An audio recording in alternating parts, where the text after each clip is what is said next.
Hello everyone, আমি nail artist Kritika. তোমাদের সাথে আজকে শেয়ার করব step by step soft gel extension কিভাবে করতে হয়। তো চলো ফার্স্টেই দেখে নিই নেলটাকে প্রিপেয়ার কি করে করব। তো সবার ফার্স্টে দেখতে পাচ্ছ এখানে আমি ফাইলার নিয়ে ন্যাচারাল নেলসটাকে ফাইল বা বাফ করে নিচ্ছি।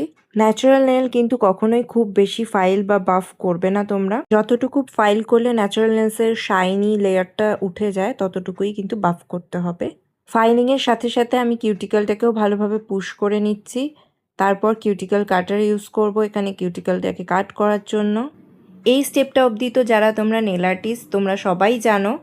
এরপরে কি করছি সেটাই ভালো করে দেখো। এখানে আমি একটা ড্রিলের ইউজ করছি।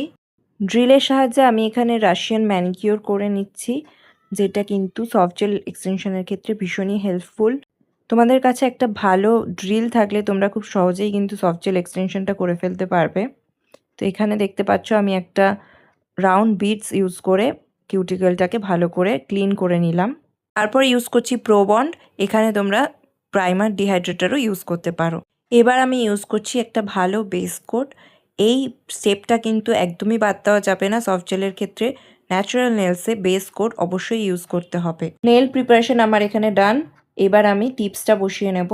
তো এখানে আমি সফট জেল টিপস নিয়ে নিচ্ছি আর সফট জেল গ্লুটা ইউভি টর্চের সাহায্যে বসিয়ে নিচ্ছি।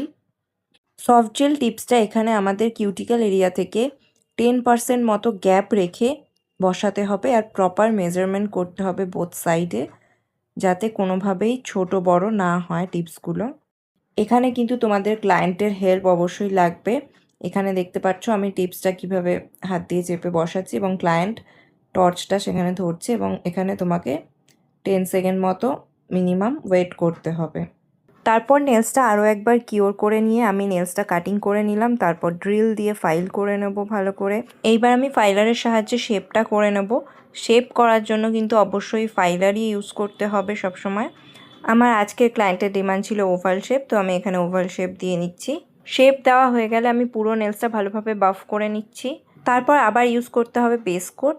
বেস কোটটা 90 সেকেন্ড কিওর হয়ে গেলে এখানে আমি পলিশ অ্যাপ্লাই করে নিচ্ছি।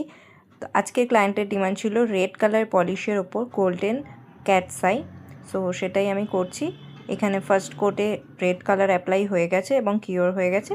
তারপর আমি এখানে গোল্ডেন ক্যাটস আই ইউজ করছি। তারপর এখানে ম্যাগনেট ইউজ করে আমি এফেক্টটা আনছি।